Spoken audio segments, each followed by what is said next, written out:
Stay hungry, stay foolish. As always, thanks to our sponsor, Zai. Zai is a global fintech which is innovating within its own field of expertise, building integrated financial services for digital native and non-native businesses. To check them out, and please do, they are a sponsor of the show, please support them, and therefore you're sponsoring us. Go to hellozai.com. What drives a 64-year-old woman to hurl herself off Niagara Falls in a barrel? Why do we often create bigger risks than the risks we try to avoid? Why are corporate boards worried about risky personal behavior of their CEOs? Why are some nations quicker to recognize threats and risks like pandemics, technological change, and climate crisis? The answers define each person, each organization, and society as distinctively as a fingerprint. Understanding the often surprising origins of these risk fingerprints can open our eyes, inspire new habits, catalyze innovation and creativity, inspire teamwork, and provide a beacon in a world that seems suddenly more uncertain than ever before. How you see risk and what you do about it depend on your personality and experiences. How you make these cost-benefit calculations depend on your culture, your values, the people in the room, and even unexpected things like what you've eaten recently, the temperature, the music playing, or the fragrance in the air. Being alert to these often unconscious influences will help you seize opportunity and avoid danger. Today's book is a clarion call for an entirely new conversation about our relationship with risk and uncertainty. Our guest examines why it's important to understand your risk fingerprint and how to make your risk relationship work better in life, in business life, and in the world in general.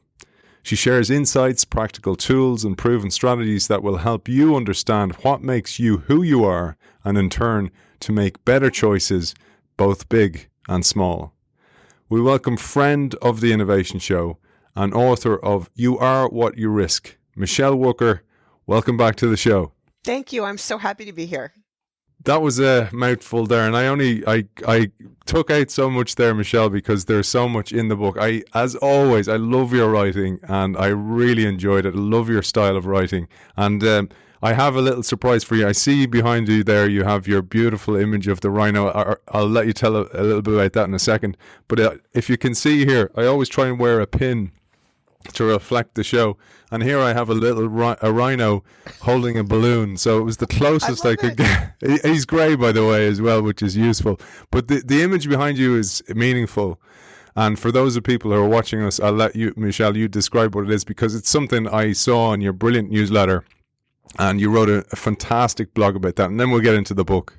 Sure. Well, you can see there's a big rhino across this dystopian cityscape, and there's a little girl standing in front of it. It's sort of like, Banksy meets Fearless Girl from Wall Street. And I don't know if you can see in the image there, but she's got a paintbrush with fuchsia paint, and she's just painted the rhino's toenails fuchsia, which is so awesome. And I got this on a day in July 2017. The Chinese government adopted the ideas in The Gray Rhino, my last book, about how to take a fresh look and do better at dealing with big, obvious problems. And they had just used the idea in their National Financial Work Conference, which sets financial policy for the next 5 years. And there was a big official front page editorial in People's Daily, the official newspaper, saying you need to watch out for gray rhino financial risks.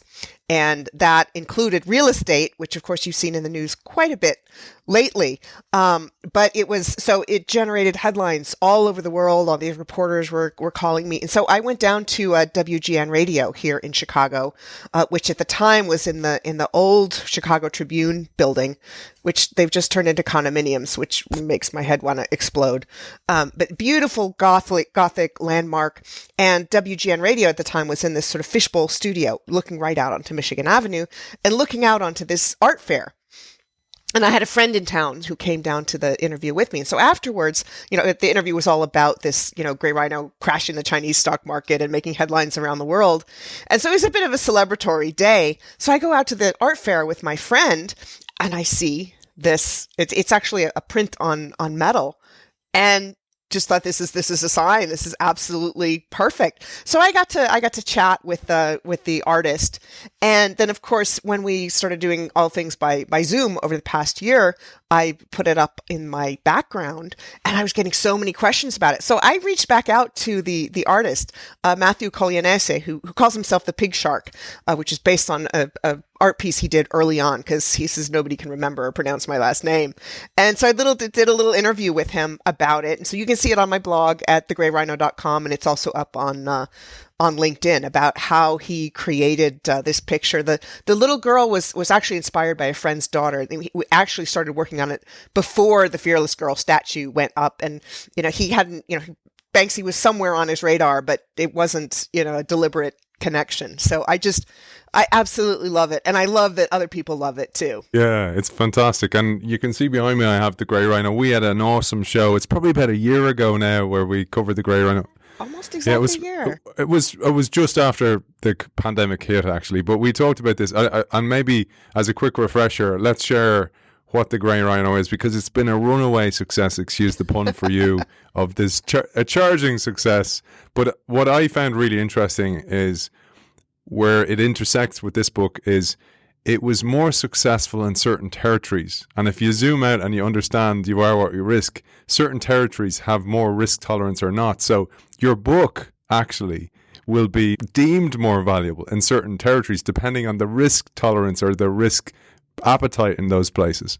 Yeah. And well, what's interesting to me is actually I think both books are even more valuable to the people who don't know how valuable they are, which is a bit paradoxical. But the Grey Rhino came out in 2016. It was my effort to explore the question of why some people, decision makers, see a big dangerous thing coming at them.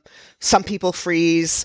Some people do something to just get out of the way. Maybe it runs over the person behind them. And other people look at it and say, here's a problem that needs to be solved. And they turn it into an opportunity. And so the rhino was a metaphor in the great old tradition of Aesop, and other people have used animals to help humans to understand ourselves. And the idea is really to make an emotional connection and get ourselves to take a fresh look at the obvious things. You imagine this big gray rhino coming at you, and what are you going to do about it? And it's gray because if you look at rhinos and ask yourself what color they're gray. I mean, depending a little bit on what color of mud they've been rolling around in, but it should be really obvious that they're gray. But there are 5 species of rhinos that still walk the earth. And one of those species is black and the other one is white, even though neither one of those is actually the color. And so that to me seemed to be a great way to talk about how much more likely we are than we want to admit to take our eyes off of the obvious thing. So Grey Rhino came out in 2016 in the United States. All my friends who had books come out that year were so frustrated because, election campaign. This book came out. We had a standing room only book launch on the Upper West Side of Manhattan 2 weeks before the presidential primary. And so, of course, anything that wasn't Trump versus Hillary, you just didn't, you just couldn't get the news. So there's a little pushback. And there was also this real black swan culture in the US, this idea that, black swan is something you can't picture, you can't imagine. So it was meant to get people to broaden their imaginations and realize that they're more vulnerable to things that they can't even imagine, but you can't do anything about it. And so instead it got badly misused as a cop-out in hindsight. And so I think that the United States in particular still has that kind of black swan culture, this lack of responsibility. So the Grey Rhino came out in China in early 2017 and immediately was a huge bestseller. It had been out a couple weeks and my editor emailed me and she said, "You'll be happy to know it's in its 3rd printing, 30,000 copies." And I said, is that with 4 zeros? She says, yes. And of course it's, it's 10 times that much now. And it's been very influential in China. But, one of the questions that actually led to You Are What You Risk was, how come some countries are so sensitive to risk, they pay so much attention to it, and paradoxically, the more attention you pay to it, the more you recognize it and do something about it, actually the less risk there is.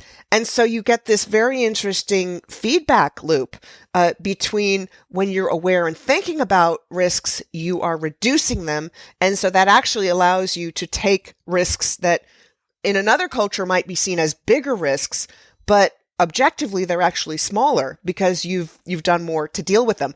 So it kind of blows out of the water this idea that you can calculate a risk, assign a credit rating. I mean, like we did with the subprime mortgages, which didn't work out real well in 2007, 2008. We see it in everyday life with weather forecasts, but even that forecast, 40% chance of rain today. One person will say, "Oh, I better bring the umbrella." And another person will say, "Oh, don't bother." They even if it's 90%, they don't bother. And someone else is superstitious and says, "Well, if I bring the umbrella, then that means it won't rain." So everybody looks at this set number and it's something completely different to everyone. And since the great financial crisis, there's been so much more attention to making lists of risks and assigning probabilities and impact and blah, blah, blah, and lots of that. But we're only starting to get the attention that we need on risk governance, on how we respond to risks. And in particular, this feedback loop that I was talking about, that, with climate change, the more you pay attention to it and do something about it, the smaller the risk becomes. But you have to be aware. And that's part of these risk fingerprints that I'm talking about. How much attention do you pay to risk, and why? How much of that's from your innate personality? How much of it is from, the policy ecosystem in your community, in your country? How much of it is from your experiences and the people around you? So it becomes sort of like a room full of funhouse mirrors. But understanding all of these elements is such a powerful tool for making your own decisions about risk and doing a better job about it. You were so kind to write an endorsement for my book at the time when actually you were finalizing the manuscript, and I'm so grateful because I didn't know you were going through that at the time, and you did take the time to read the book and stuff like that. But I say that to say I saw such a correlation between, one of the things I talk about is the change appetite in organizations, and I often think about it like a changed thermostat, that everybody's thermostat is set to a different setting. So it's a feedback mechanism that's like, okay, when the temperature hits this temperature, this happens, and fear kicks in. And I thought about the same thing with risk, because you found this, though, even though you wrote The Grey Rhino, which is in a way is a mirror of You Are What You Risk. You wrote it for businesses and governments in mind. It resonated massively with individuals, and so many individuals got in touch with you about their own Grey Rhino experiences.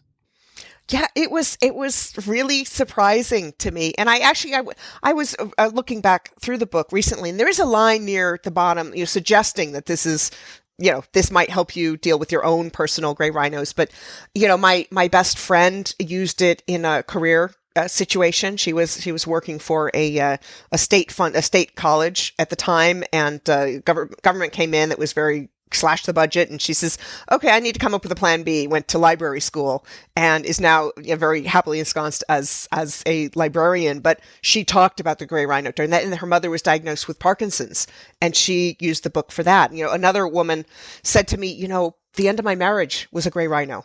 All my friends were trying to tell me, and I didn't want to see it." And there was a guy in Indiana who wrote this beautiful blog post about breast cancer, actually.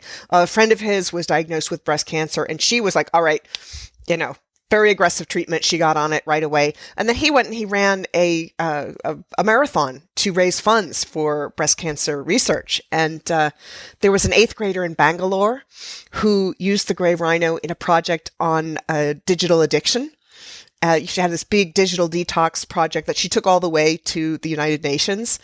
And at all of my readings, all around the world, people would ask me, how do I apply this to my personal life? And one young guy in Shanghai in the summer of 2017 had come to the book event, and there were huge storms. It really took a lot of effort to get there. In fact, I almost didn't get there because of my flight was canceled and I had to take a train instead. But he came up to me, he wanted the selfie and the autograph, and he says, "You helped me so much with my life."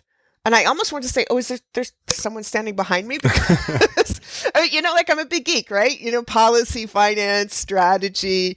I'm happy as a clam with spreadsheets. And I didn't really think of myself as a self-help person, but people were responding organically to this. And I also got a lot of of questions about the relationship between what was going on. There was a talk I did in Milwaukee, and a nurse was talking about how people were coming in with mental health, stress issues because of all this high-level policy discussion about whether we were going to continue Obamacare or not. And so there was a real connection there. And I struggled with this. I didn't know what to do. So I called a friend of mine who was a really great sounding board during the Gray Rhino, Jeff Leonard, who was a CEO of a private equity firm. And he said, Michele, there's more of a connection between this personal and business and policy than you think. He says, our investment committee met recently about the things that didn't turn out. And in every case, we look back and the red flags were there in the due diligence, but we didn't pay as much attention to them because they weren't the business model or the macroeconomic situation or the quality of the product itself. He said it was the bad personal risk decisions by the CEO. It was the, cheating on Ashley Madison. It was drunk driving. It was domestic violence. It was speeding. And there since then has actually been a lot of research confirming a correlation between, say, whether you were one of the people in the Ashley Madison spousal cheating website database breach and whether you were doing securities violations. And so he said, Michele, you really need to look at this connection. And of course, I delved into it quite a bit more and found out that a lot of these corporate due diligence firms were now specifically looking into the CEO's risk behaviors, and that corporate boards are paying a lot more attention. We saw the situation at WeWork with some of the very eccentric behavior by the founder, throwing tantrums if people didn't have the right kind of tequila and walking around barefoot. And there was another firm whose CEO was bragging about a relationship with someone in the news, and their insurance company came and said, we're not going to insure you anymore if this guy's the CEO. He's just bad at taking personal risks. So I realized there too that there was a feedback loop, and it was a big risk decision as I was writing the book because, publishers like things to be packaged very nicely. Like, this is a business book. This is a current affairs book. This is a self-help book. And I really struggled because that's not how people package books. But I felt like this feedback loop was so important in understanding any one of those elements. And I felt like I needed to address all of them. And it was actually a strength, even though it was a big risk publishing wise. And it's like a Gordian knot. I mean, you can't change what people do till you change what they think. 75% plus of business transformations fail. And we all look to the technical reasons it failed, but it's actually people. It's people at the heart of the transformations. And I wanted to share something because the last time we spoke, you shared a personal Gray Rhino that was coming for you, which was dental care, which was actually going to the dentist yourself. But you revealed this time, when you reflected, it wasn't quite the real risk or the real rhino that was actually coming for you. And I want to share this one because this is really important. Many CEOs and change makers and change agents within organizations listen to the show, and we have a tendency to overwork. And you realize through writing this book, actually, one of the risks I've been taking is my own health. And I wanted to quote this because you say this, and I think it's important for people out there to look after both their mental health and their physical health. You say, I'm fortunate because when I am unhappy or stressed, I feel it physically. And therefore that becomes a warning sign that I need to do something. And many of us suppress that and we keep going thinking we're some type of hero. And actually, when you think about it and zoom out, you go, well, why am I working in the first place? I shouldn't be living to work. I should be working to live. Yeah, it's true. And it's really changed over time. And it goes back to partly, how I was raised. I mean, my dad was a private school educator, and we didn't have great family dental insurance, and we had pretty good genes, good teeth. So, we didn't go to the dentist a lot when I was a kid, and that sort of stretched into my 20s, and I had almost like a phobia. And, so for years it was, they'd say come every 6 months, and I'd be like, push out. He kept pushing out. And then I was diagnosed with celiac disease, which does a number on your gums. They still haven't come up with a good explanation as why, but my periodontal surgeon was like, oh yeah, celiac disease. Oh, got it.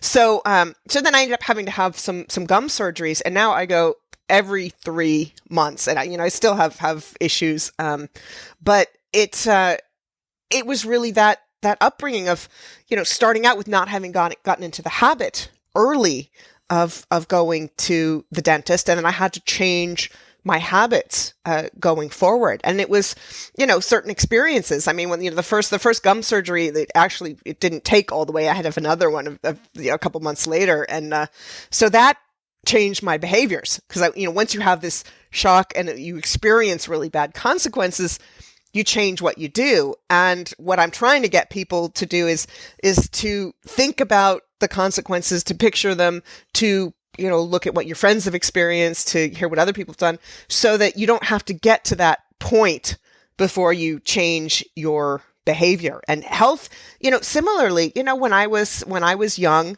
when I was in high school, my mom went back to school. And so I was like, watching all the kids, and, I was at a new school in Texas, and just like overworked myself quite a bit. And that just became a habit. And, I didn't learn anything otherwise. And so while watching these kids, I finished high school in 3 years and had a part-time job that paid for me to spend the summer in Europe after high school. And I look back now and I look at those habits that later in life I had to unlearn. And, I interviewed a couple of younger people in the book, including a woman who, when I interviewed her, she was about to graduate college. She was in her last year of college, and she was talking about her decisions about, what kind of career she wanted and whether she was going to go study abroad and things like that. And she was asking herself questions about burnout, about health, about personal growth, about what she was comfortable with, that I wish I had known to ask myself way back then. And, we've evolved in the things that we learn, or like leadership training, which until, 10 or 15 years ago, I would have told you was the most ridiculous thing ever. In fact, one of my earlier jobs, they made me take a management training course, which I didn't realize was a sign that, they think you're going places. But it was this one of these silly exercises where you have a team, and you have some string and some tongue depressors and some cups, and you're making it was some cheesy experiment and experience. And I was, for the first time in my life, I was like the bad kid in the back of the room who was acting out and not paying attention because I thought it was so stupid. And, it wasn't until later that I understood some of the power of that. But later on, when I got involved with the World Economic Forum, the Forum of Young Global Leaders, and they did a lot of leadership training, some of those questions are so powerful, and that they're the reasons that I actually started writing books again after having sort of sat out for several years. So it's really powerful. The experiences you have, the places you look for learning, the people who you are in touch with, and then what you do with that. Yeah, and I love that what you said there about the leadership training. Like, so we say, for example, innovation happens at the intersections of all the literature shows that, and you yourself, the intersections of your different disciplines have led to this book, which is a key output of the book, as well as that you look at biases, cognitive biases. We all have them. If we're human, we have biases, etc.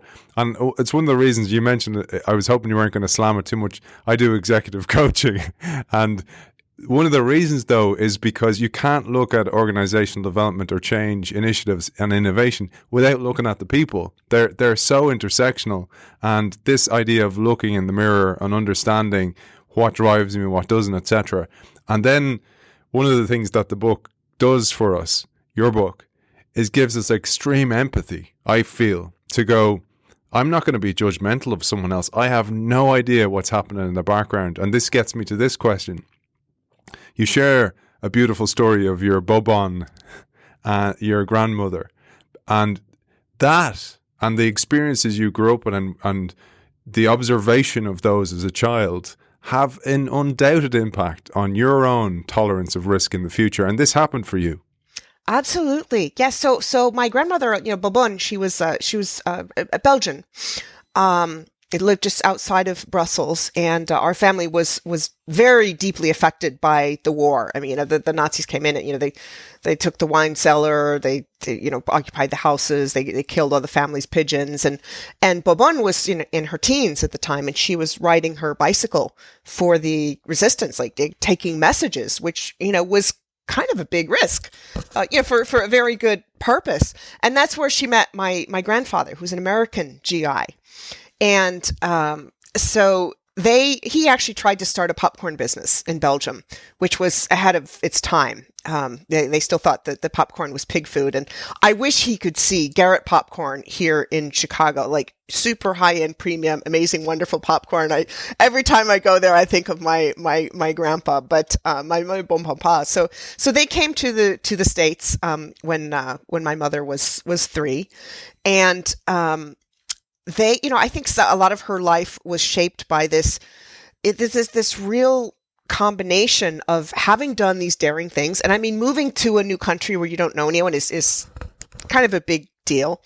But she also, in parts of her life, she really made preparations. So when she died it was a little over a decade ago, her freezer was full from the top to the bottom with 10 years worth of garden vegetables, but frozen butter, pounds and pounds of butter. The cupboards were full of pounds and pounds of sugar. So there was no chance she was going to run out of that. And I just used the last sheet of aluminum from these boxes and boxes of aluminum. So she was not going to run out of that stuff. But when it came to other things like her health, she had an abdominal aneurysm, and the doctor said once it gets to 5 centimeters, it's riskier to leave it in than to do the surgery to take it out. She, it was 6.5 before they let her take it out.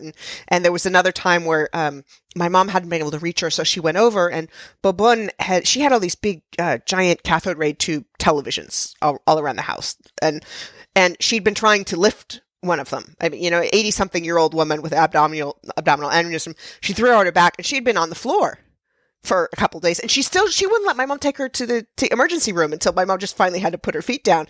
And so it was this weird mix of being very, very risk conscious and prepared in parts of her life, and not at all in other parts of her life. And so we saw that contrast between, when she died, there was, the financial arrangements weren't in place. It was a complete mess. And then you had my dad's parents who were, my grandpa was actually also an entrepreneur. He had a hardware store. It was an Ace franchise in Milwaukee, but they had everything just perfectly organized. Like all the financial stuff was perfectly in order. They had the menu for the funeral. They had the gravestones, everything except for the date of death was already carved in there.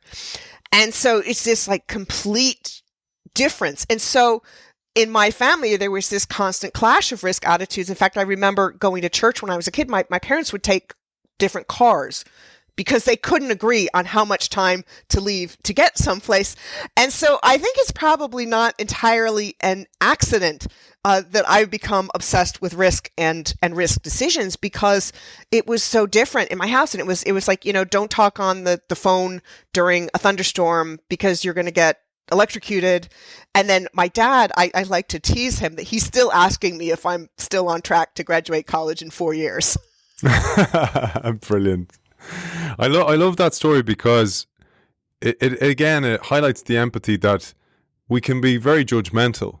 And I think this is the beauty of the work you do, the work we learn on biases, on cognitive biases and blockers, because it makes us think, hey, you can't judge a behavior in isolation. You got to look at the context all the time. You got to zoom out and go, well, what happened that influenced Bobon to make those decisions, and what happens all of us to make those decisions. And one of those things is the economic climate at the time.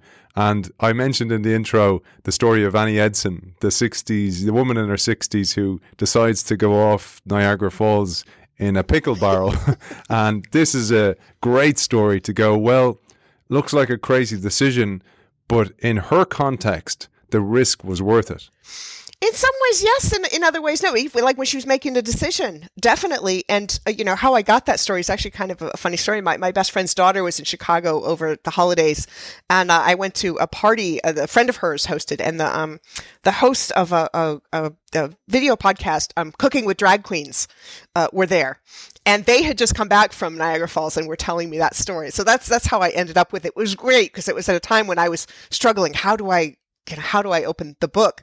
And so, of course, she had a very interesting set of experiences during her life. I mean, at one point she'd been financially reasonably well off, but her father died early, her husband died early. So here's a couple of big shocks that have the power to change how you think about things. She'd been a teacher all over the States, even in Mexico. So she had a lot of experiences with new situations. But it was later in her life, she was kind of running out of money. She needed funds fast. She was trying to figure out what to do. And she somehow came up with this idea that like nobody had ever gone over Niagara Falls in a barrel before, or in any way, as far as I know. And so she had this sort of, I think, innate personality and experience that predisposed her to taking a chance. But she also, she souped up that pickle barrel, was like padding and, leather things to hold on to. And she sent her cat over the falls in the barrel ahead of time, and MVP, a minimal viable product. I have a picture of her. Yes, well, I have a picture of her with the barrel and the cat, which I hope was after that. There's sort of conflicting accounts about what happened. She's like, remember that show Exhibit, Pimp My Ride? She's like, Pimp My Barrel. She was way ahead of the game. And she hired this like promoter, which turned out to have been not a great risk decision in the end. And she was, checking all of the weather. It was actually supposed to go a couple days earlier when she was still 63 and ended up going on her birthday, because the earlier attempt was not deemed to be good weather. And so she went over and it was a success. And she'd had this idea that she was going to give speeches and make money from speeches and stuff, but hadn't really factored in that she wasn't a great speaker. The accounts I read were differing, but I think they were even being polite, the way they put that. But the other thing that she did is they had said that she was in her 40s. To, prejudice against older women, whatever. They thought it would be a better story if she was younger. And so the promoter found some other woman who was actually in her 40s, and they stole the pickle barrel, and they went on tour pretending that this other woman was her. So obviously they took a risk in lying about her age, and it was, I don't know how much due diligence she did on this promoter guy. And in the end, she lived out the rest of her life in poverty pretty much, but, selling tchotchkes and memorabilia and stuff, at the foot of Niagara Falls. And, a lot of other people tried it after her. They didn't all make it, but it was, to me, it was a really interesting confluence of personality, experiences, this sort of research that she put into it. And also, I think the times, it was a, turn of the century. I mean, the president had recently been assassinated. I mean, you'd seen, big economic booms and, uncertainty in some ways similar to today. And so you can't separate that personal experience from all the other things around it. And so when you're thinking about why you're making the risk decisions that you are, think about what's going on around you. And we see that in what you see called the Great Resignation. I saw in August, 3% of the U.S. workforce left their jobs in 1 month alone. And people are changing the decisions that they're making. And some of the news stories describe this as, they're taking more risks or, less risks. And that's not the way I see it at all. I see it as they're measuring and prioritizing and perceiving risks differently. The risk of staying at a job where the boss is a jerk and your coworkers won't get vaccinated or wear masks versus going and doing something safer. The risk of being a frontline worker, a restaurant worker, retail worker where your customers are jerks and won't wear masks and won't get vaccinated. They're like, if I'm going to be taking that kind of risk, I need to be compensated properly for it. So it's really how all of these things come together, and you can't understand why you're making your own decisions without understanding the broader perspective. There's a quote by the Greek philosopher Heraclitus, 544 BC, Michele. He said, "No man ever walks in the same river twice, for it's not the same river and he's not the same man." And, excuse the language being very masculine. It's, in some cases still very much is, but that is 544 BC. So let's cut him some slack for the time he said it. But one of the things I wanted to emphasize about that was, it's why I like it's my own mental model about change and risk now is the thermostat, because if you take that as the environment or the economic environment changes, that's the temperature on the outside. But then my experience of what I've experienced over the past period of time changes, but it changes me and it changes my risk tolerance. And I say all this to say, I am a case study for you in this. Like, I retired from professional sport. I didn't need to. I'd been offered a further 2 years in my contract from Toulouse at the time, a French club. But I retired into the 2008 financial crisis because I felt the playing field had been leveled. And I was like, look, to myself and to my wife, I said, this is going to be difficult, but I may as well do it when it's difficult for everybody. So the change in the environment helped me make that decision. And then I used that same experience again. Last year, I went out on my own and created my own business because exactly what you said, in times of instability, people look at risk very differently. Those who feel they've nothing to lose feel they have a license to take a bigger risk. And this is a key point. Absolutely. And, it's interesting, all this wonderful behavioral science work on cognitive biases and things like that, which, of course, I went into in the Grey Rhino. But it's really been the past few years where the conversation has shifted a little bit from saying, here are these biases humans have, to understanding the variations among humans. I mean, yes, there's loss aversion, but this person is going to have more and this person is not. There's been some work showing the effectiveness of self-awareness and habits to try to change your responses to these cognitive biases to counteract them. And that each person, yes, is susceptible to a set of universal human biases, but they don't affect us all the same way. And, there's another new book, Noise, by Daniel Kahneman and colleagues, which actually a friend of mine in China just sent me a picture that it's right next to my book in China. The Chinese edition just came out in September. I think they have a little bit more focus on, okay, this is the right decision, and all these other factors that go into it are the noise that are affecting that. And I see it very differently, that a lot of that noise is not just, incidental noise. That's who we are. That's our identity as a person, as an organization, as a group, as a society. And this idea of a right decision is just, it's an illusion, just like the investment grade subprime mortgage-backed securities. And I think taking into account how much perception and response plays into how we deal with a particular risk, whether it's a passive risk, the risk of not doing something to head off a problem, or an active risk, making an investment or starting a business or going to school or bungee jumping. Those choices are different for every person. And I get asked a lot if there's an ideal risk personality, a part of the fingerprint. And, my answer is no, but there is perhaps an ideal mix. There's an ideal way to optimize your circumstances for your personality.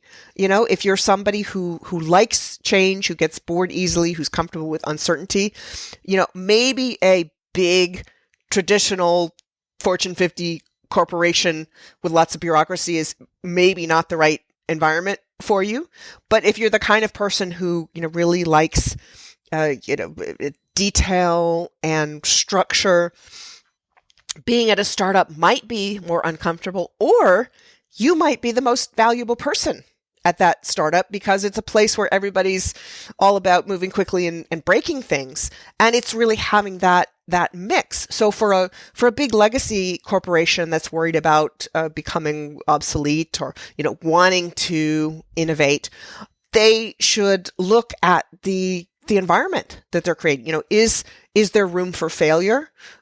Is management structure flat or very hierarchical? Do people feel that they have the power to say, hey, I've got a great idea that, may or may not work, but is worth exploring? Do people feel that they have the power to say, hey, this is really cool, but have we thought about these possible things that could go wrong? And maybe we should be thinking about that to make sure that they don't go wrong, before we release the product. And so it's also about the mix of people.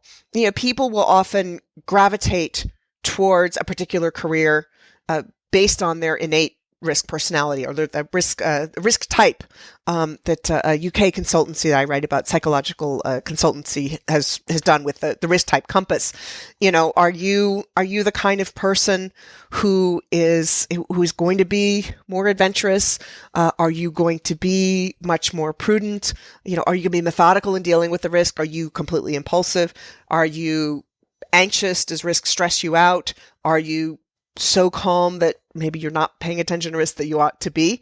And having a mix of those personalities is very important. And a lot of industries tend to have people who've gravitated toward that industry because they are of similar risk types, and they don't have the variety that they need to offset the strengths of one of those types, and to offset the weaknesses of one of those types, and to really capitalize on the benefits of one of those types. It's a huge issue in board governance right now.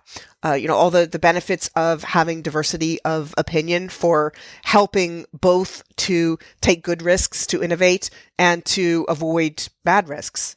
For those of you who are loving the conversation, we're going to go into generational, so Gen Z, millennials, etc., because all that makes a huge impact on how somebody will perform in your company. And if you're a HR director hiring people for organizations, understanding this is such a competitive advantage for you. We'll also talk a little bit about gender as well and the impacts that has both for the person in the role but also the organization in a little while. But you've mentioned this a few times, Michele, the term risk fingerprint. And it's a beautiful term that you've coined, and it's why there's a fingerprint on the book. And I have to share this because apart from its meaning, it's absolutely beautiful written line that I pulled from the book.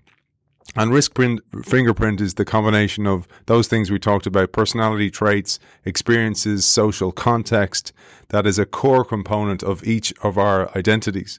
But here you say, each of us has a risk personality that is as distinct as a fingerprint.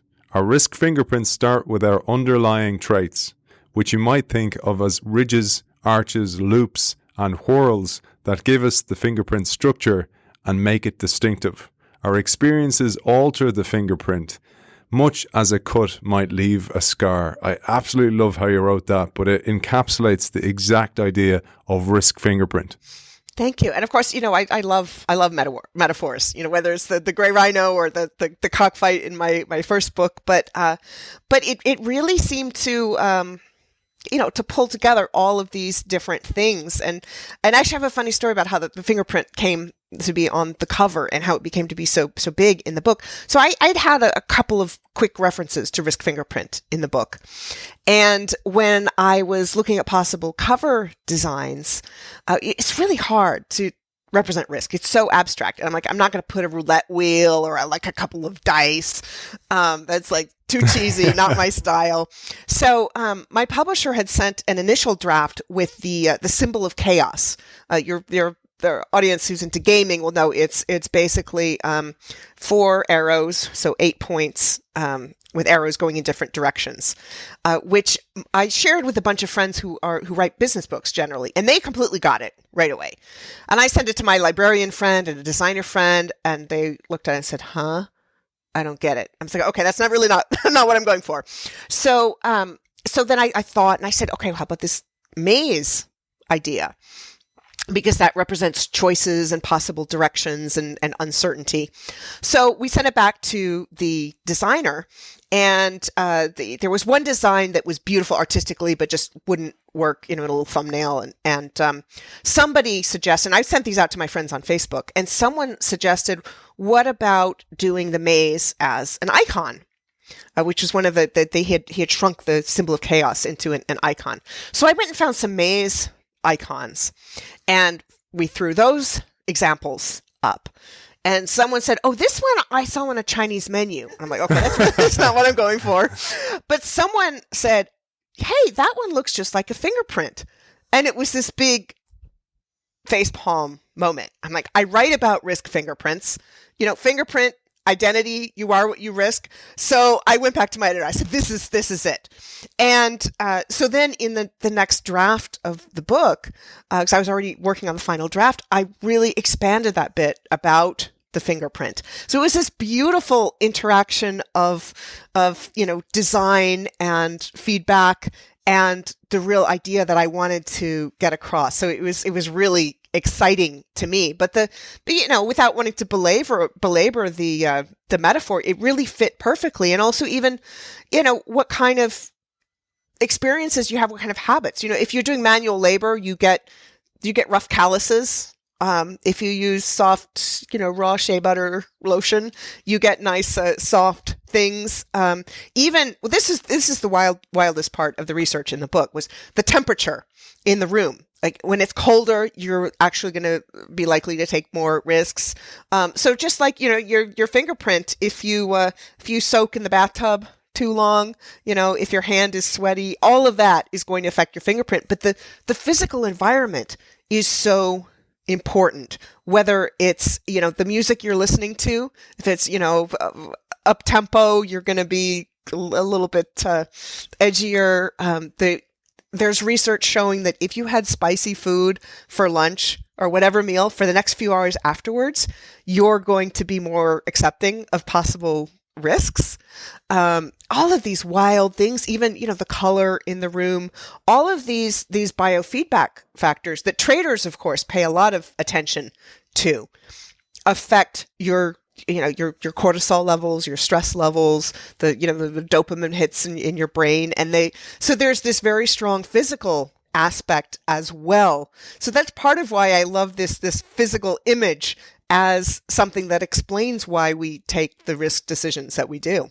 I love that. And the stuff on like olfactory senses, so the sense in the air, the environment. I talk to organizations about this all the time, and I think they think I'm a bit crazy when I'm talking about even the artifacts in the environment, or literally the words on the wall. So your values on the wall and all that stuff. It all has a massive impact on how people think. And, I was thinking there when you talked about the spices. If I have to pitch an idea to my wife next time that's a bit risky, I'll be like, "I'll order, babe. I got this one. She'll have the spicy chicken and extra spice, please." So let's share some of those. I wasn't going to go there yet, but let's do that, because I love the stuff you share on those influences that are somewhat invisible. I mentioned them in the introduction. Let's jump there, and then we'll come back to risk ecosystem, which is another key term in the book. Sure. Yeah, but there are other things like, whether you're a smoker or not. There's some research showing that people who are smokers are more likely to take jobs that are more physically risky, and also more likely to accept less pay for those. And of course, there is a bit of a chicken and the egg here. You're not sure how much is correlation and how much is causation. But I think that, there's also some research around, addictive behaviors and risk. And of course, you think of, gamblers is the first thing that you think of. And there is research around certain dopamine receptors that affect how you deal with risk. There's, I think, if my memory serves, 124 different genetic markers, although they're not super well understood yet. And a lot of questions still to be answered about things like birth order. From the studies I looked at, you couldn't really tell a big difference. But as an oldest child, I think it may be a matter of, that people in different birth orders have experienced certain risks differently, but the research is inconclusive on that. The colder temperatures, as I mentioned, there've been some studies with birds as well as humans. It's just fascinating. And you think about some of the biggest decisions in your life that you're taking, and we don't think about the environment around us and how that affects it. And of course, there are things, your age. There's a lot about the risk itself, whether it's like an emotional risk or a more calculated risk, and particularly among teenagers. There's some research showing differences between adults and teenagers depending on whether it's a hot or a cold risk. There's so many factors they can get quite overwhelming. But the spicy food one is the one that just always sticks with me. And I love spicy food. And actually, interestingly, a lot of cultures have stereotypes about people who like spicy food being bigger risk takers. There might be something to that. And then you also look at the bigger historical context. And, I think of, Mexico, India, places, or Thailand, places where the temperature is actually quite high. And you go way back to times before we had really good refrigeration. And on the one hand, the spices, kill some of the bacteria, but they also hide some of the bacteria. So they're both making it less risky and making it more risky at the same time. And I think there's probably some really fascinating dietary feedback loop around risk taking and cultural attitudes. Well, let's jump there because we talk about risk ecosystem, but let's marry that to geography, because where we're from also has a massive impact on how we think. And one of the great ways I experienced this actually, where I looked through two lenses, which one was your book, and then about a year ago we had the great Robert Sapolsky on the show, and we had such a great chat, one of my favorite episodes, on his book Behave. And it's so fascinating when you read that and your book and you put them together, because there's so much research there that corroborates each other and also complements in so many ways. But one of the ones that I found so fascinating was, in one of the studies that he shares, he talks about how if you are from an environment or a geographical region that experienced disease in the past, or an outbreak of disease, you're going to be more xenophobic and you're not going to be so welcoming of outsiders. And again, we judge people by the cover, and we kind of go, oh, that person's so xenophobic, they hate outsiders, all that kind of stuff. And we can't do that without looking actually at the geographical factors that happened in their own risk fingerprint. Absolutely. And, I love Robert Sapolsky's book, Why Zebras Don't Get Ulcers. And fun fact, some people believe that actually rhinos and zebras are even more closely related than rhinos and elephants. So huge fan of his work. But this geography is a very big part of it. And these experiences, I mean, we've certainly seen it with the pandemic, places that have had more recent, more serious outbreaks, countries that were familiar with SARS, were more likely to wear masks. And there are other reasons for wearing masks, and, socially acceptable reasons. I went to Japan for the first time in 2008, and I had this brilliant idea that I was going to go during cherry blossom season, because Japan, cherry blossoms, completely not thinking about my terrible seasonal allergies. And I very quickly came to appreciate the benefits of masks. But so, there are countries where mask wearing was already common, either because of pollution or cherry blossoms or whatever, or, recent outbreaks. And there's research, my friend Jeremy Howard, a data scientist, had done a lot of research early on in the pandemic saying that the countries that had wider spread mask wearing were the ones that were doing quite a bit better. So that's really important. Geography is part of it. Some of the countries that had lower infection rates were, islands. but that doesn't, that doesn't always last. And there's this sort of feedback loop too, whereas if you're really successful early on in the pandemic, then your guard gets let down. And we've seen that with Israel, with Australia, with Peru.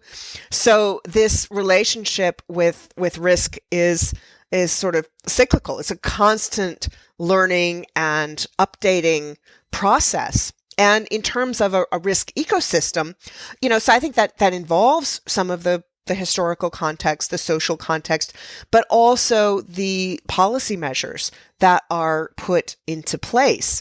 And I think it's important to think about risk ecosystems in two senses. First, how policy protects us from the bad risks and how it encourages good risks. Education, for example. Biggest financial risk a lot of people take, and it happens very early in life before their brains are even, fully mature. And that's a risk you want to take more. You want more people to take, and countries have very, very different approaches to what they encourage or what they don't.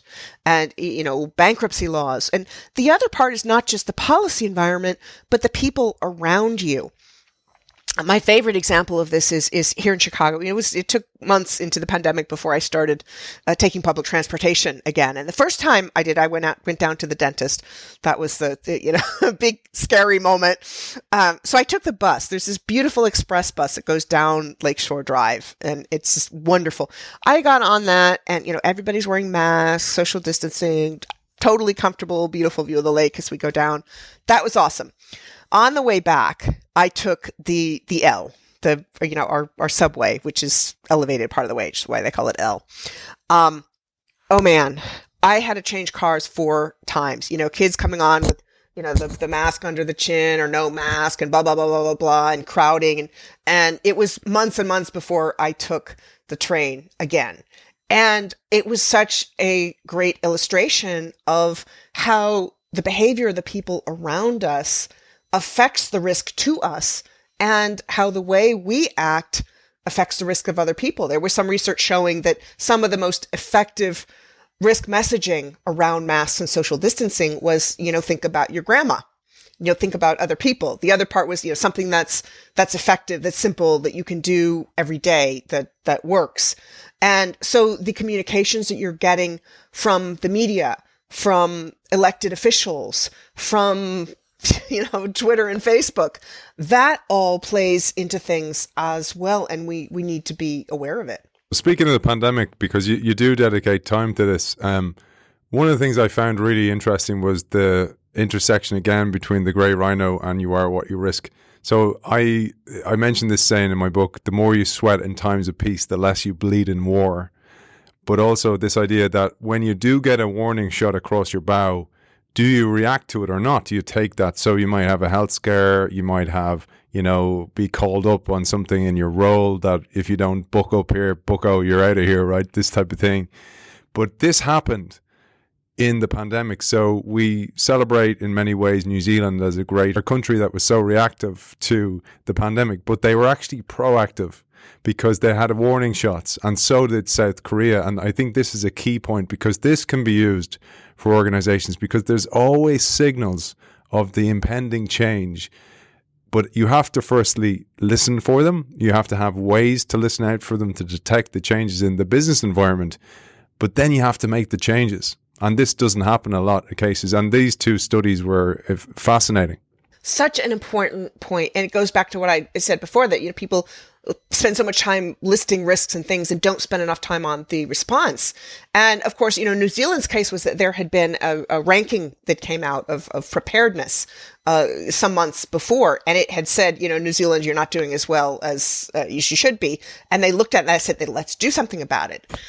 But then you look at, say, the United States, where in 2019, under the Trump administration, there was actually a scenario planning exercise involving a pandemic very similar to what we experienced. There also had been so many reports from the WHO, from Johns Hopkins University, from all kinds of think tanks, public health experts. Bill Gates' talk in 2015, his TED Talk, saying, we need to be prepared for a pandemic, and we're not. So many of these warnings, and it was the uptake that was the problem, that, people had blueprints for what to do with it. It's like the example in the Gray Rhino of Hurricane Katrina. Scenario planning exercise, weeks before that. They had the plan of what to do. So I think we need a lot more attention to that mechanism. We saw in the United States the pandemic being very, very polarized. Pew Research did a study of approval of government response to pandemic, and it was 14 countries, and they found that in the U.S. the partisan gap was 47 points, like massively wider than any other country. And so it seems to me that when it is something so crucial as disaster response and disaster risk reduction and prevention, that in countries that are politically polarized, that needs to be taken away from this really capricious political decision-making process. And I think that we need a lot more accountability for decision makers, whether it's in policy or business or, personally, for, okay, how are you dealing with this? And the way things work, I write about this a lot in the Gray Rhino, is that the way our system is set up is that we tend to celebrate people for picking up the mess that somebody else created, but not so much celebrating people for preventing the mess. The RFK Profiles in Courage Awards, they gave one to George Bush, the father, for breaking his promise to not raise taxes because it was the right move to do economically. And, some people say, well, he paid the price for that. Other people say, well, no, it was the broader economic circumstances that cost him that election. You can debate that 6 ways to sunrise, but it comes down to he made a really hard political decision, and it was the right thing to do. And I'm really glad to see when organizations celebrate those difficult decisions, because they're often not popular and people second guess it. We hear about Cassandras, which has come to mean, somebody who just, warns in vain. But the original myth was that there was a curse put on Cassandra that she would make correct warnings and nobody would believe her. We've kind of missed that part of the myth. And what we hear too often is, a politician hears, hey, here's a big danger. They do something about it. The danger doesn't happen. And then people are like, oh, you were all upset for nothing. And so we need to do a lot better job of celebrating crises prevented and costs avoided. It reminded me of an amazing quote. So Dee Hock is a friend of the show. He's the founder of Visa. He's now going into his 93rd birthday. He wrote the foreword for my book, and it was amazing. But there's a quote by him that you'll absolutely love, exactly about what you're talking about. He said, the person who fights for a dying cause is admired, supported, and honoured. The person who fights for a new cause struggling to be born is misunderstood, reviled, and attacked. Nothing is more difficult than taking the lead in the new order of things, which absolutely nails the point or reinforces the point you're making. Because I often think about this in innovation work, where some CEO or leader or some change maker within the organization is fighting for something. They are a Cassandra. They can see the way it's going to go. And the status quo by its very nature quashes them and keeps them at bay, because it's like, well, we're kind of benefiting from now. We'll milk the cash cow as much as we can. We'll kill the golden goose, etc. And you see, this is one of the things I think is so important about your book from an innovation perspective or a change perspective and a life perspective itself. But on that, I thought about this, where the hot hand fallacy. So things worked for me in the past. I made the right calls, etc. I'm overconfident now. And I thought about that. Well, if, for example, my past experience had been negative and that affects my risk fingerprint and I'm less likely to take risks, I have more risk aversion. The same happens for my positive experiences in the past. And then I might think that hand I keep playing will work out again. And confidence plays a huge role in risk fingerprints. And I thought one of the most fascinating ones I read in your book was the story of Germany, and Germany in the political arena, because of the history of Germany and the loss of confidence. Yeah, it was interesting. My friend Jan Tejau was in Chicago giving a lecture, and so we got to catch up about it. And he looked at this and really explained that the historical circumstances were a big part of why Germany tends to be so cautious on many things, but that it's also lent itself to a safety culture. Like, why are German engineers so revered? And it goes back to this. And so that goes to the importance of different approaches to risks. You want to have the methodical engineer who's paying attention to the closest, tiniest detail. And you want the dreamer. You want this whole mix of people, which is really important for innovation. Because if you have the dreamer without the person paying attention to details, things can go very, very, very wrong, and quash the dream once there's a little mishap. So I think it's absolutely important. You mentioned risk aversion. It's a term I have some take issue with in the book, of course, because it's often applied to women or to millennials, and so many professional women come up to me and say, "Oh, well, I'm really risk averse." Because it's almost like they've gotten this thing in their head, and then they talk about their careers and the things that they've done, and they're the things that too many people on the outside would say, hey, those actually are big risks. And there's something called stereotype threat, where if you think you're supposed to think a certain way about risk, then that influences you.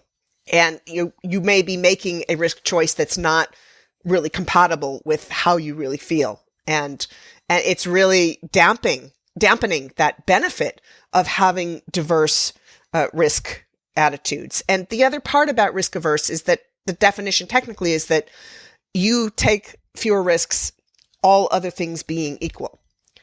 And as I mentioned before, all other things are rarely equal. Women are punished more severely for men if they make a mistake in a job that's seen as, not gender typical. Me walking down a dark alley at 3 a.m. in the morning is a very different risk from what it would be for you. And the other part is that experience plays into this. There's some research showing that actually when it comes to social risks, to speaking up, women are actually more comfortable taking those risks than men. And I think some of that goes to women's experience. I mean, I've experienced it many times being the only woman in the room, or one of just a couple women in the room who've experienced, you say something and you're either told you're too assertive or too bossy, or people ignore you, and the guy two chairs down 10 minutes later says the same idea, and everyone says, oh, brilliant idea. There's a word for that, heap eating. So I tend to, whenever people ask me about risk aversion, I'm like, And some of the research on women and finance shows that women tend to prefer getting more information, and that women and men of similar background and experience actually do make very similar decisions. You do see bigger gaps among less experienced men and women. Less experienced men are more likely to just leap without doing the looking. And I mean, yes, you could say that perhaps the risk A word might apply in that situation, but often, risk averse tends to be pejorative. And I'm like, that's actually a good thing. There's also studies showing that men who are overconfident and overtrade end up with lower returns. And so that ties this sort of risk reward connection there. That often people say, oh, no risk, no reward, but that applies a, linear in just one direction relationship, that, you take the risk, you're going to get the reward, when that's not really what happens. So I really tend to look at risk awareness, risk savvy, and really avoid using that word risk aversion, because it's so problematic in the way it's used. Let me just heap eat that. That Aidan guy is brilliant. Did you hear what he said? But it's a real problem. I see it all the time, and I wanted to emphasize one of the things you said in the book, because you mentioned the author of a book called Own It, Sally Crawshank, And she paid the price for speaking up and being a threat to groupthink. And we actually need those people within an organization. And I thought it was amazing what she wrote. So she said she was fired for being different, for challenging the majority opinion, for speaking up, for daring to go against the grain. And she said that calling out risk, prioritizing the long term, and putting client relationships ahead of short term bottom line ultimately got her fired. You want those type of people, to your point, in your organization.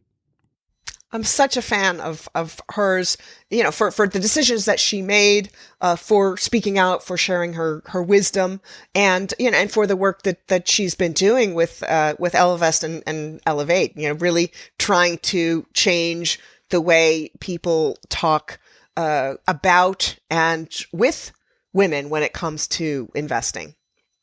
Well, I wanted to touch back on something you were going into the arena of this where you mentioned, for example, the danger or celebrating somebody who comes in to fix the pieces of a broken organization, or maybe saves it but could have actually been much more proactive and saved it from hitting the iceberg much earlier. And there's a term that is fantastic that people need to understand, because we have a lot of female CEOs who listen to the show. And you said the trend of companies choosing women for CEO positions when the organization is in crisis is increasing. In other cases, boards and investors tend to take a risk on women only in situations where men fear to tread. Despite the stereotype of women being risk averse, the trend of companies turning to women to lead through crisis is in challenging, potentially career suicidal CEO positions has become so common that it has its own term. It's called the glass cliff. Yeah, and it's an experience that I can relate to very very personally, and have seen a lot of women in this position very very publicly placed in these positions. Many of them have succeeded. Some of them have failed in situations I think it would have been impossible to win. And again, here's an example of some of the research that suggested that women in, gender atypical positions are punished more severely than men. And, it's hard. I get asked a lot about women or people of color, in situations where speaking up is hard and potentially very personally risky, and where not speaking up, where not doing the hard thing, is very risky. But then on the other hand, I look at people who've been firsts in their field, who've done very difficult things, and to me, I mean, they're role models. They did it, and for me, that's even more powerful than if they didn't succeed. I mean, because I actually think it's an important message to get across that sometimes you're going to fail, and that's part of the learning process. And so it's very, very difficult making those sort of career choices. And in my Chicago launch, actually, that question came up. And Peter Kretikos, who's quoted in the book with the Institute for Work and the Economy, weighed in. I had a bunch of the people who were interviewed in the book who were part of that launch, which was so cool. But Peter said, that's where allies come in. And Peter has been one of those people who is a fantastic, white male ally. And it was actually a male friend of mine who told me about the heap heating term. Yeah. And so I think part of the challenge in those situations is to make sure that that other women step up to support the woman. And women are susceptible to some of those stereotypes as much as anyone else. And, I remember when Sheryl Sandberg came out with Lean In, and a lot of women really jumped on her for saying that, including some people with whom I'd had private conversations about exactly the same issue, that, they felt like they hadn't stepped up when they wanted to. And so I think that we all need to be more conscious of when we pile on to somebody for not having succeeded, and when they are put into a difficult position, to think about how we can be supportive, whether it's someone we know and, can offer concrete support, or whether it's someone that we don't know and we can support by not sniping. Yeah, it's a great point, Michelle. And, you think about the Cassandras or the gainsayers who speak up, and you got to, again, look at the environment in which they do that. And like history shows us, it doesn't always end well, rarely ends well for a whistleblower.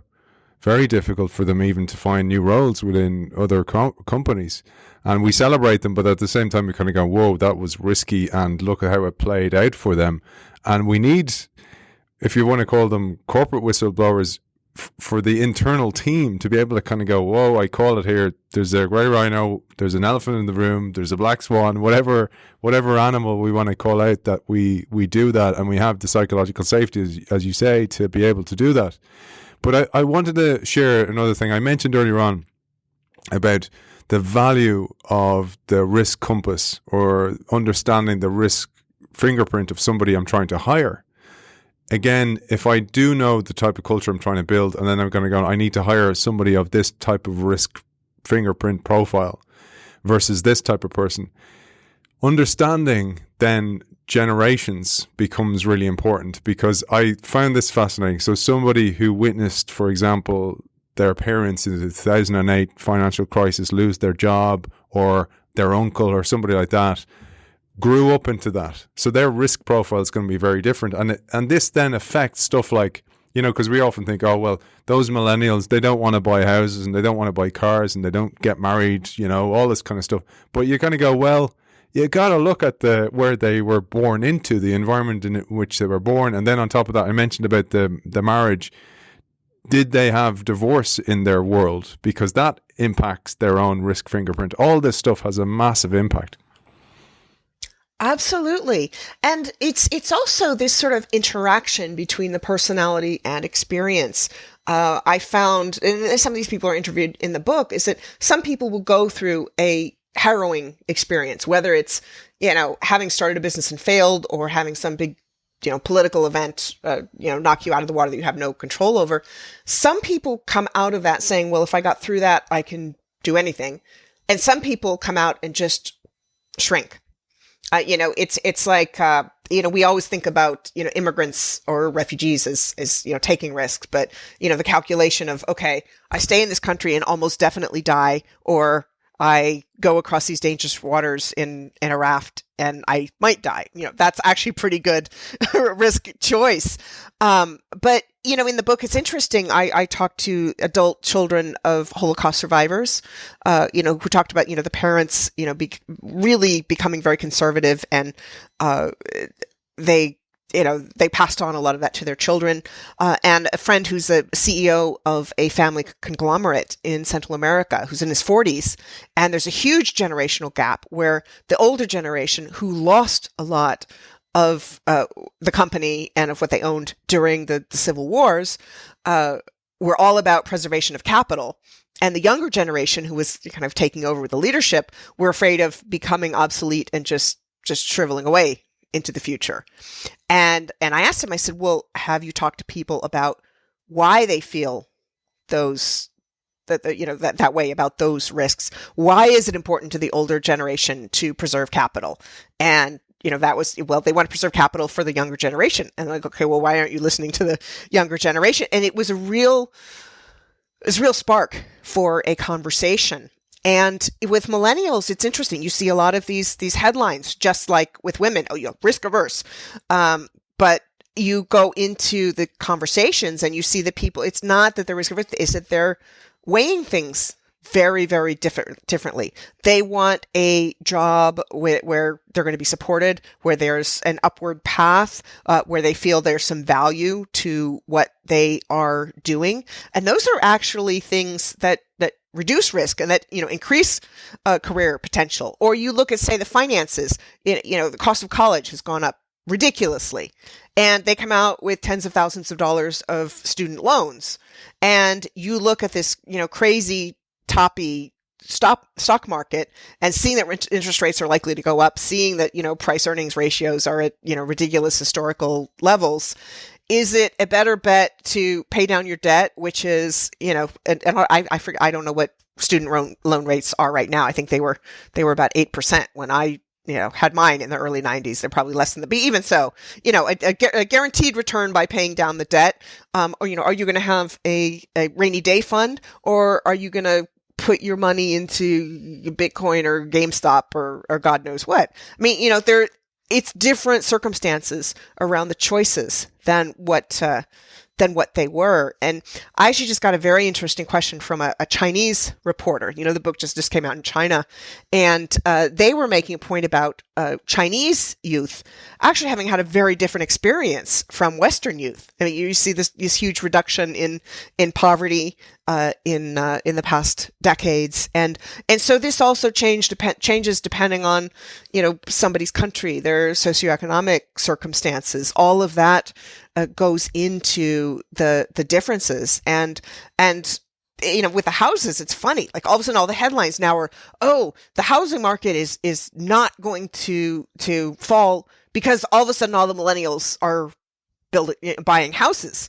And I'm like, okay, well, 2 years ago it was millennials don't want to buy houses, and so some of these headlines you've got to take with a big grain of salt, because they are so fickle, and that they do make a lot of generalizations about risk and certain demographic groups. And something is really important to recognize is that you need to look at the range within gender, within demographic group, because while there might be a certain average, there's a lot of difference within that, and you need to have the individual conversation rather than generalizing and making assumptions. And one of the things you said there, which was interesting, was, for example, marriage rates. So we say, there's talk that people are getting married later, all that type of thing. But you say also, well, you got to zoom out again and have a look at that, because they're getting married later because they're more tolerant. It's because of their fingerprint, their risk fingerprint, and they're actually going, well, if I'm going to do it, I want to do it right. And actually knowing yourself more, back to your point about the leadership training, knowing yourself more, asking yourself questions of what do I want in life, helps you know yourself better, so you're able to find a better match for you. And then you can actually start thinking about things. Where do we work together in the tolerance perspective of all these kind of things? And then that correlates with a lower divorce rate as a result. It's also societal change. I mean, in my parents' generation, not getting married was the biggest social risk, and people are calculating it very differently today. There was an online conversation I was involved in a couple months ago, where one of the things I often do is we put in the chat, what's the biggest risk you've ever taken? And one of the answers was, and I followed up with, what's the biggest risk you've ever not taken? And because often those go right together. And one of the participants said, never getting married. I would not risk getting married. And so the whole definition of risk has changed generationally, and certainly among kids. Divorce was seen as a much bigger risk. It was much less common in earlier generations. And so, kids who have seen more divorce, women who've got more job opportunities, who've got more choices, it's a completely different risk calculus from what it used to be. Last one for you, because I think this is so important to say. We mentioned about, all the different things that impact our risk fingerprint. And one of those is, so many of us are, if you think about privilege is so invisible for us. Like I was only saying this to somebody this morning. I grew up in such a beautiful part of Ireland in a wooded land, and we had such a beautiful view, and I had no idea because I was born into it. So I didn't know any better or any worse. But privilege has a massive impact on our risk fingerprint, where we come from, the experiences we have, the poverty we may experience, all these things.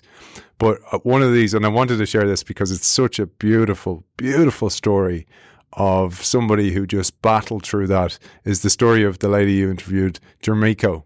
She's amazing. So if you've seen Beyonce's Lemonade video, she's wearing that awesome hoodie with the zipper, the swap out hoodie. Jermico did that. I met her in Chicago some time ago, and she's just this amazing, amazing entrepreneur. She's won all sorts of awards and honors, and she's just fabulous to talk to.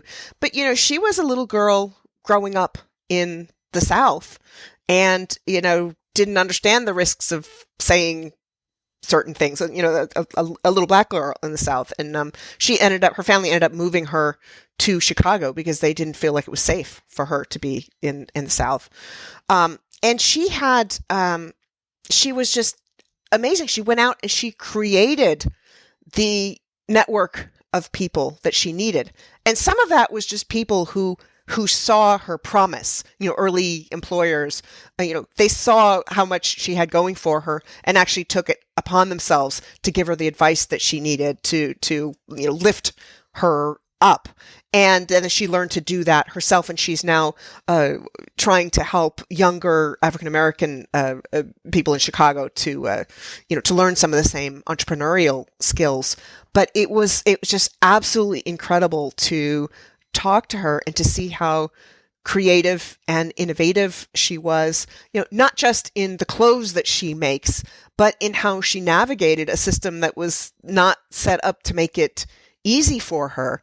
And she was just such an inspiration. And it was really an interesting juxtaposition against some of the other entrepreneurs that I interviewed. And one of them is a college friend who grew up in a family in Texas, who very openly says, I was able to go out and become an entrepreneur because I knew I had my family to fall back on, that I had that privilege. And these two contrasting stories illustrate a point in the book, is that, if you feel you've got nothing to lose, or if you feel you've got a big cushion, those are the people who are most likely to do the things that from the outside we think of as the biggest risk. It's the people in the middle who've got something to lose, but not a huge cushion, who, may have a job that they stay in too long, who may not be making the kinds of risk decisions that are the best for them, and who need to really be a lot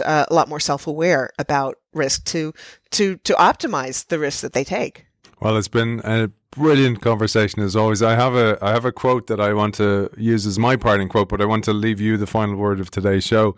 But where can people find you? Because I know you're about to board a plane and go to Dubai and do a talk. It's a fascinating talk, actually, because, we've talked about this before, the cop-out of the black swan, and you're kind of going, that wasn't a black swan, really. You just ignored it. It was a grey rhino coming for you. And you have this fascinating combination of a talk you're doing in Dubai.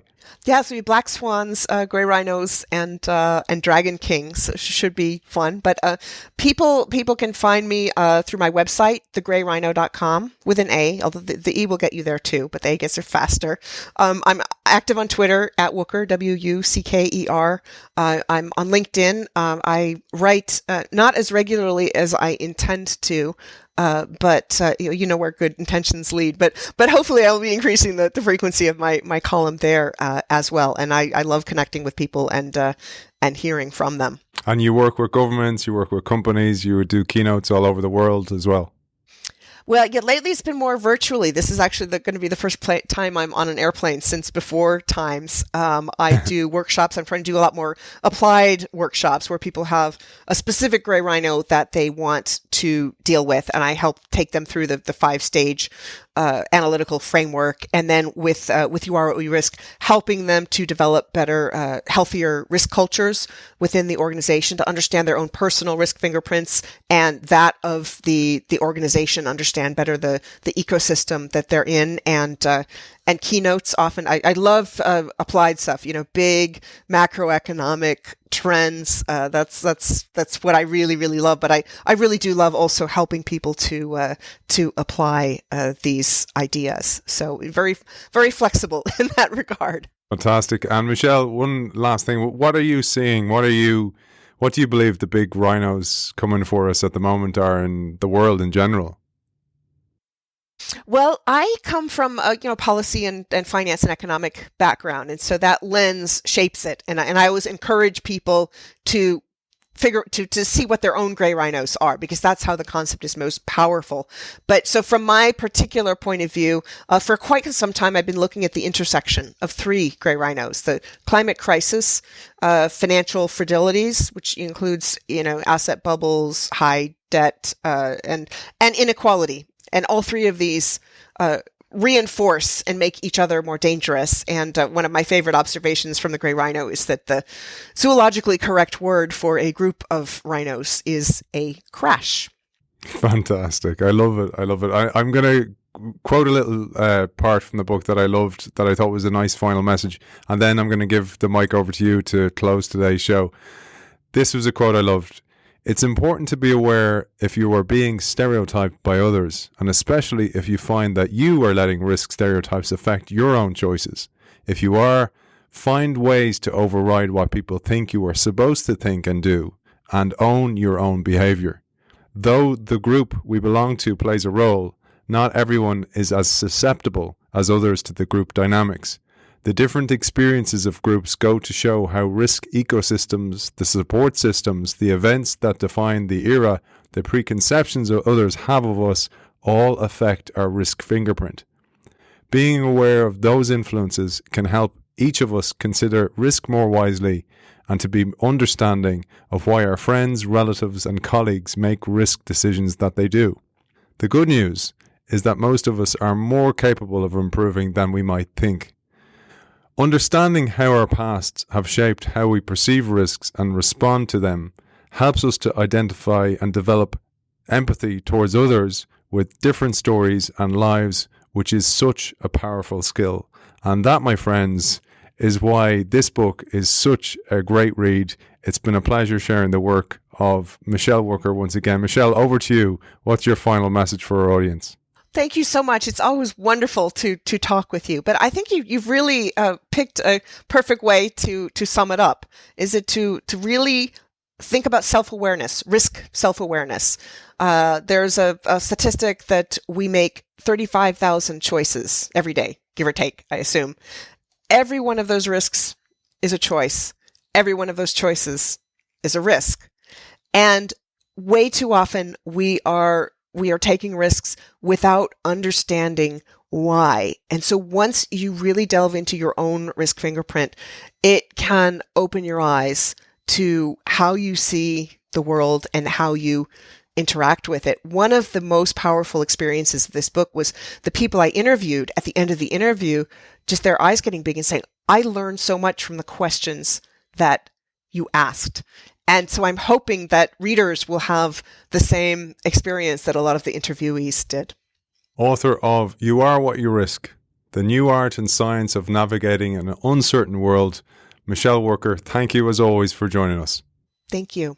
And as always, thanks to our sponsor Zai, a global financial services company specializing in foreign exchange and payments and supporting innovation in all its forms, including this show. You can check them out at hellozai.com. That was so much fun. Thank you. It was great. I always learn so much from you. It's such a great chat always. Thanks so much.